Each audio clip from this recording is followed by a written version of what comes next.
What are the best handmade gift ideas for the end of the year?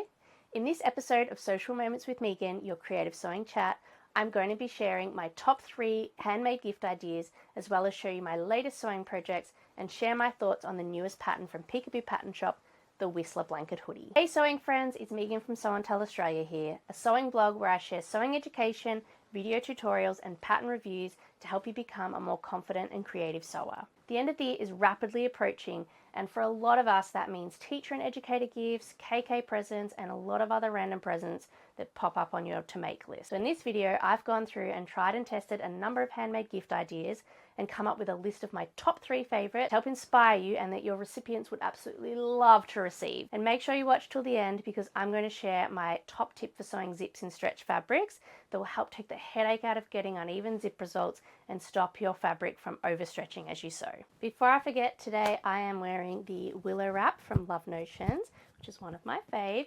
I have made a couple of these now. I actually have a full pattern review and tutorial on shortening the bodice to make it an empire waistline, which I prefer. It helps me sort of feel a little bit more comfortable about my mum tum, which I'll link in the description so that you can have a look at that one if you want to. And the fabric is a beautiful First Nations print from the Tallery, which I'll also link in the description if you want to get your hands on some Tallery fabric. Okay, so handmade gift ideas. It's the end of the year. We've got a lot of teacher gifts coming up in the Southern Hemisphere. Obviously, it's the end of the year for us, but even in the Northern States, obviously, we've got, teacher gifts over there as well, plus those, neighbor gifts and KK gifts and all those different gift ideas that you sort of don't want to spend a lot of money on, but perhaps might want to hand make, which would be really nice as well. So I've got 3 different patterns here that I have gifted before and tried and really love. One of them is actually a pattern that I made myself, so we might actually start with that one. And that is a handmade oven mitt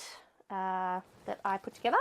So I actually have this as a free pattern on my website, which I'll link in the description, and it's got the tutorial on how to do it as well, so I'll make sure that's all linked in the description for you.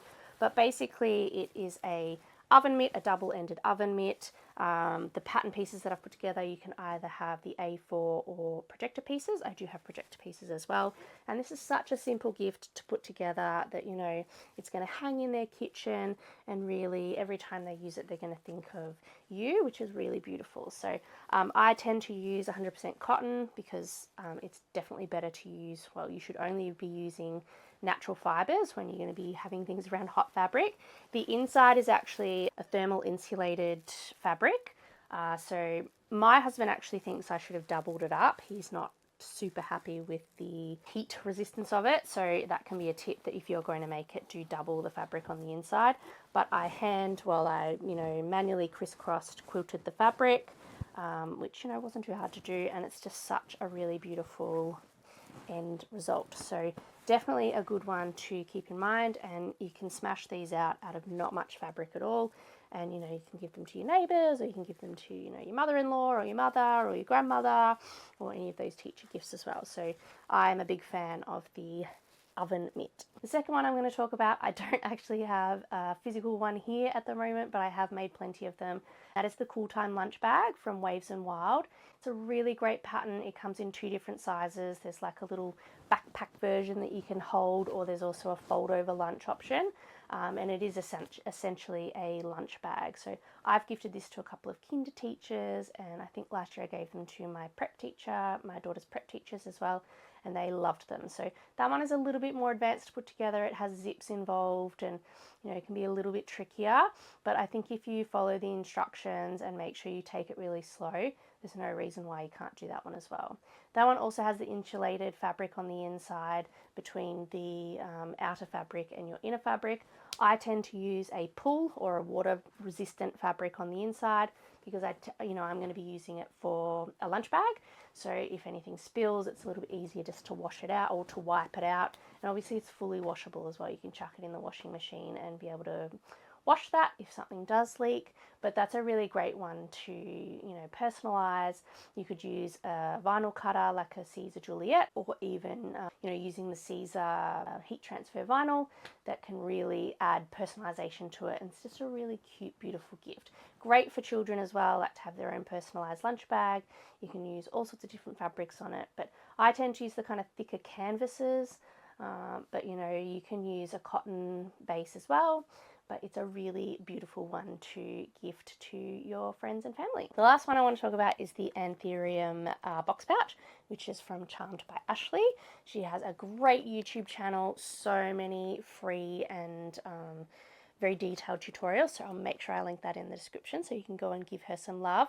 But the Anthurium bag is a really great pouch. It comes in 3 different sizes, so I've made the large and the middle one here, and I'll take you on a little look inside. So this one I made out of vinyl, which I wouldn't suggest if you are a beginner, because the step in here is a little bit tricky and was tricky with vinyl. So it's quite big on the inside. I use this as a toiletry bag. So, you know, I've got my shampoo and my body wash. It's a really good size. It also has a little slip pocket, which you can add as many pockets as you like in it. It's got this outer pocket as well on the outside, which I tend to use, like, you know, hair ties and clips and stuff on the outside so that they don't get lost. And it's just a really great bag. Again, you could line it with like a pull, so a waterproof or a water resistant inner, so that, you know, if something did spill, like your toothpaste or body wash, you could easily wipe it out. So this one is, the fabric is from, it's actually a synthetic vinyl from the Tallery, and the zip and hardware is from Dreamy Bag Hardware in Australia. So it's a really great one. It comes together pretty quickly and it's really quite simple to put together. So that is the large. This one I actually made from a waterproof canvas from So Unique Fabrics, and the hardware is again from Dreamy Bag Hardware. This is the medium size, and I've been using this as a bit of a makeup bag. So it's got the pocket on the inside, and then I've got the zip pocket on the outside that I put, you know, some of my jewelry in. But this one is a really good size as well, and again, it comes together quite quickly. And if you use like a waterproof canvas or a cotton poplin, it is actually much easier to put together.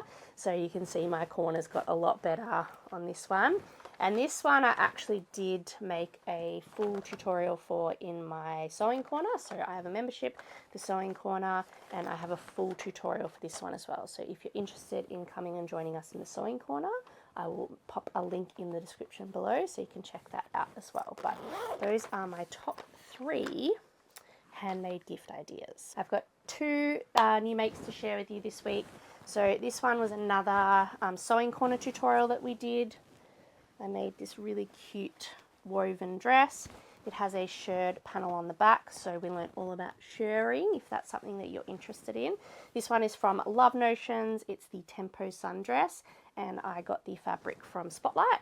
So it's just a simple cotton poplin. I'll link in the description below again. So if you want to come and check us out in the sewing corner where you do get cute tutorials like this, check the link in the description. So that was this one. Obviously it has pockets because pockets are life.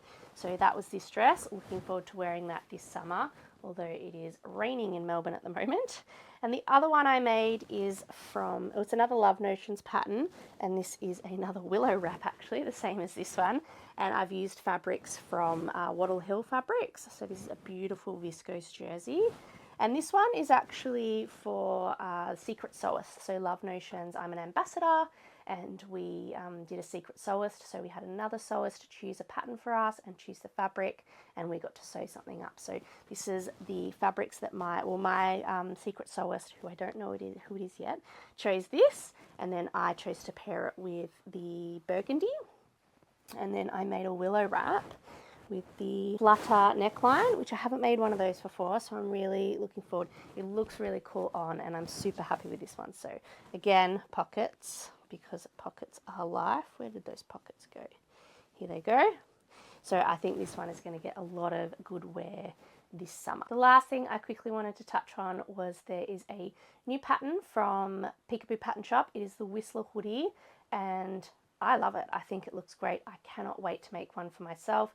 You know, I know it's summer here, but our nights can still get pretty cold. So I love to wear, you know, an hoodie style around the fire. So it is a bit like an hoodie. It's quite a big blanket. You know, you put your head and your hoodie, and you can make it out of some really beautiful fleeces and minkies and all those really fluffy kind of fabrics. So I'm looking forward to maybe even doing a whole matching set for the family.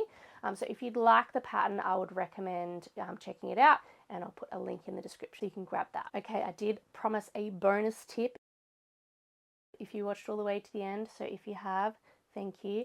And my secret weapon for sewing zips in knits is wash away quilters tape. So it is a double-sided tape that has, I'll show you, I'll peel it apart. It is washable, water soluble, so you might be able to see that it is a bit dotty. And this I use on my zips, so I will pop it on the zip side and then I'll attach it to my garment. And I cannot stress enough the difference this water-soluble tape makes. So it's sometimes called wash away, wash and gone, quilter's tape.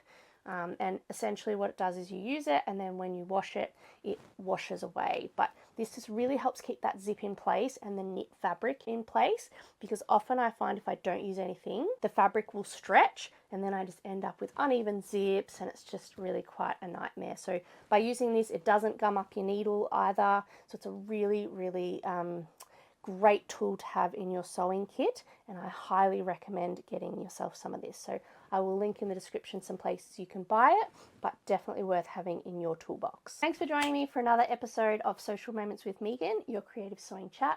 I'm really enjoying filming these for you guys, so I hope you're enjoying it as well. If you want to make sure you don't miss any episodes, make sure you hit the subscribe button. I've got all my socials listed below as well, so if you want to come hang out in the virtual world, you can come and follow me on any of those. But I hope you enjoyed it and I can't wait to see you next time.